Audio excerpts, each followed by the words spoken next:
For a man who has lived such an eventful life, it seemed that today, all things considered, was going to be a quiet one. Samuel Fisher, the first ever agent of the Splinter Cell program, may not be as young as he used to, but even as he's getting older, he's still in the game, and it seems that regardless of what he does, he'll never escape this life, as long as there's always the fight. Well, as Sam would begin this day which looked indifferent to any other, everything would be turned on its head as an attempt on Sam's life would be made. A trap would be set inside his vehicle to detonate an explosive once the ignition was started. Sam's car would explode in a fury of fire and destruction. But you're not going to kill Sam Fisher that easily. Whoever set this trap likely assumed that Sam died in this vehicle, but little did they know that they are now the one being hunted. Sam would now begin his investigation, but not knowing who he can trust and the likelihood that his attacker assumes he is dead, Sam would need to go into hiding. For his anonymity and his protection, he would be placed inside and under the watch of the world's most covert Black Ops unit, Team Rainbow. Sam would be put in contact with Rainbow Six, who at the time was Harry Panday, and he would leave him the following note. "Welcome to the team, Sam. If your investigation needs any assistance, my door is always open. Harry." With Sam now inside of Rainbow, he, in his own words, decided to make himself useful. Whilst conducting his investigation about his attacker, Sam would aid the operators in training, passing on all of his knowledge, skills, and techniques to help them elevate to a higher echelon. But although he would spend his days training the operators, he would still be continuing his investigation. One of the operators that Sam would train would be Finka, a Spetsnaz operator from Belarus. Not only would she provide him with some of her microbots, which are a small implant which releases adrenaline. Finka uses this to help her condition, but Sam, getting older, is starting to get a bit of arthritis, and Finka was more than happy to help. But it turns out that Sam is also an old friend and acquaintance of Finka's father. Well, as Sam's time inside Rainbow would progress, he would begin to take a more hands-on role. After the QCR incident, the death of Harry, and the rise of the Keres Legion, Sam would partake in covert field missions under the command of Captain Kavera. And when the team would face off against Deimos at the Emerald Plains Black Site, Sam would play a major role in taking him down.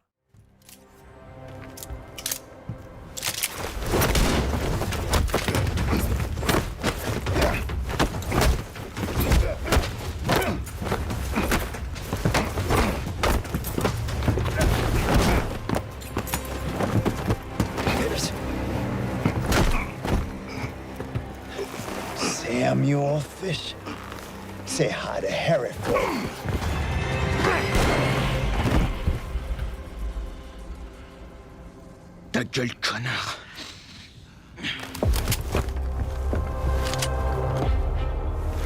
What are you waiting for? Pull the goddamn trigger, soldiers. Not gonna happen. It's over, Deimos. And you will tell us everything. Nothing I say will save Rainbow. You're already dead. We'll see about that.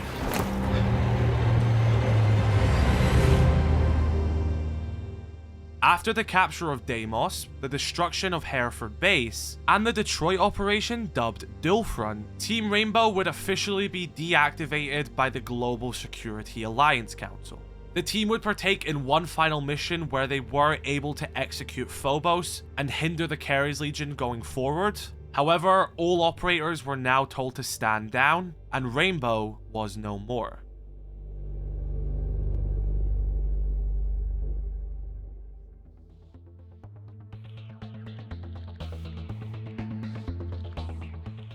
Over the 2 years following Rainbow's deactivation, Sam would make large strides in his fight against his attacker. He would learn that the perpetrator was a man by the name of Eidolon, and he was running a large-scale operation with numerous facilities, soldiers, and an extremely powerful malware.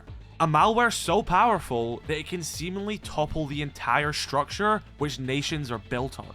This malware can be utilized by access keys, which Eidolon is attempting to sell on the black market for an astronomically high amount of money. Over this 2-year period, Sam would work to take down many of Eidolon's facilities, such as ones in Peru, Chad, and Dubai. Sam would be thoroughly taking down every strand of Eidolon's operation. And with these access keys captured and facilities breached, it was now time to go for the head and end this. But Sam has been in this fight for 5 years now. He knows the scale of the operation and what it's gonna take to finally shut it down. He needs help, but there's no more Rainbow. Well, it's time to call in an old friend for a favor. Back when he was a part of the CIA, Sam would work with a master in infiltration, reconnaissance, hand-to-hand combat. One of the very few people who are on the same level as Sam himself.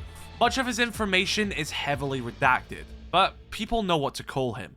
Solid Snake. Sam would get in contact with Snake and brief him on the situation. Snake understands that Sam would have never have called him in unless it was necessary, and that he is more than happy to help his friend. Sam informs Snake that there is only one access key left out in the wild, and is going to be sold at an underground auction at the Calypso, a luxurious casino at the heart of Vegas. It was once a prominent location during the Vegas attacks in 2010. Now, under the cover of a legitimate casino, it does seem like there may be some criminal activities stirring in the background. With Snake now briefed on the mission, the pair make their way to Vegas.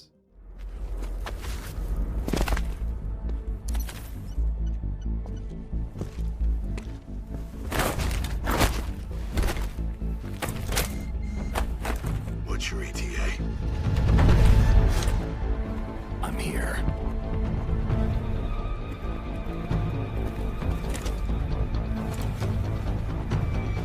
In position.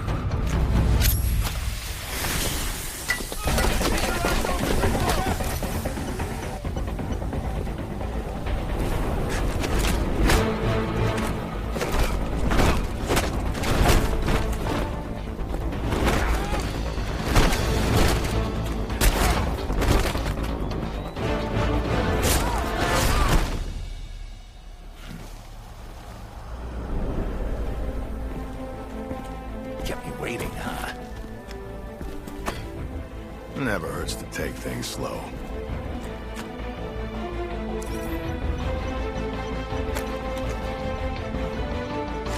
Soldiers like us never get the chance. There's always one more fight.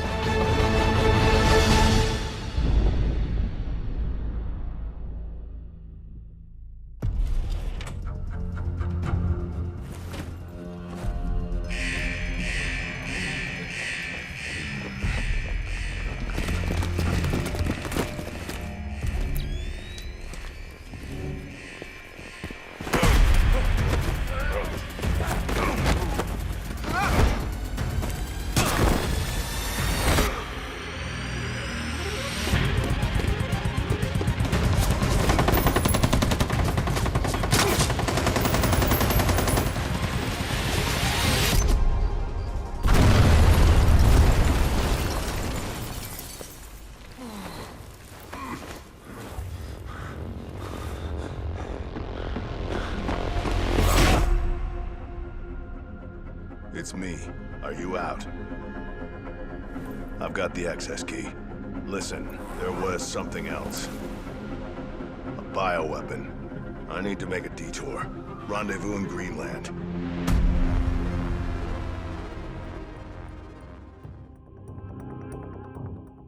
During the interception of the auction at the Calypso, not only would they find the access key, but Sam would also stumble across a bioweapon. He would inform Snake that due to this, he needs to make a quick detour, and that he would rendezvous with him in Greenland. Sam would get in contact with someone who also has a history with Calypso Casino, none other than the ex-Rainbow 5, Bishop.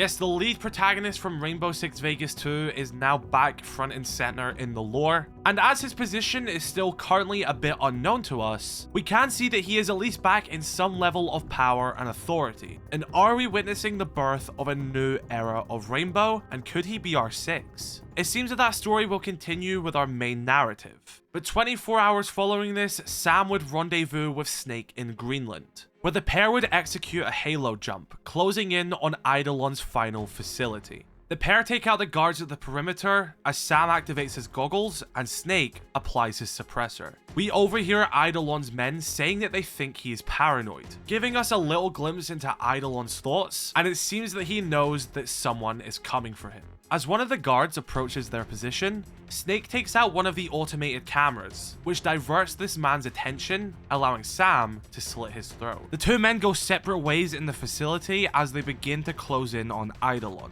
Sam perches himself high up across two walls in classic Splinter Cell style and takes out a patrolling guard below him. That is when he is now face to face with Eidolon, who is shocked to see Sam Fisher alive. Eidolon figures that Sam was also responsible for Calypso. Sam presents him with the final access key. After destroying all of his other facilities, Eidolon is unable to produce any more.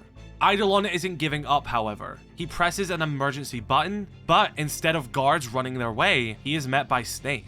All the guards around Eidolon are already dead, and his backup is a few minutes away.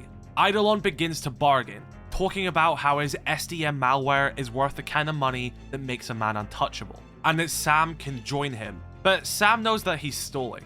Eidolon, knowing that he's no longer going to be able to sell the malware, understands that he now has nothing to lose. And as a final bargaining chip, he begins to upload it to the internet. This upload protocol also causes hidden turrets to rise from the floor, causing the three men to divert from their locations. Eidolon begins his getaway, with Snake ordering Sam to chase him down, and that he will handle the rest. Sam passes the access key to Snake, who uses an empty magazine, which causes the turrets to lock on and draw their fire away as he finishes them off. Eidolon's reinforcements are finally here, but they're no match for Sam. He's not going to let Eidolon get away, and this ends here. Meanwhile, more of Eidolon's backup are trying to get into the server room where Snake is currently attempting to halt the upload process. Thanks to the access key, he is able to successfully do this as Eidolon's men break in. As Eidolon escapes the facility, he falls to the ground, which is covered in snow. What a waste. You could have been a great agent, says Sam. Agent, replies Eidolon. What good has that ever done you? Another redacted name on the list. It's better to be infamous, Sam. Never forgotten, unlike you. It's over, Eidolon, Sam says, as Eidolon raises his weapon. And with a single shot to the head, Sam kills Eidolon. Snake makes his way out of the server room with the mission complete. The pair sit down and take a moment to rest. Snake questions Sam what he's going to do next, and that's when Sam replies by saying that he hasn't decided. He spent so long chasing Eidolon, and it might be time to give it a rest. Sam mentions that maybe he'll start a bit of a quieter life and buy a farm, which does seem to be a reference to Splinter Cell Deathwatch, which is a new animated Splinter Cell series, which does take place after the mainline games. We can now also probably assume that that show takes place after Sam's time in Rainbow, but regardless of that, it seems like this may be a goodbye to Sam Fisher in R6 lore, at least for the foreseeable future, and also the end of Solid Snake's time. We have always known that Snake was only ever going to appear in this operation and this season, and I really like how they utilized his character, and although they will both forever be available in gameplay, it seems that this is a goodbye narratively. Sam finishes by saying, "I owe you one, Snake,"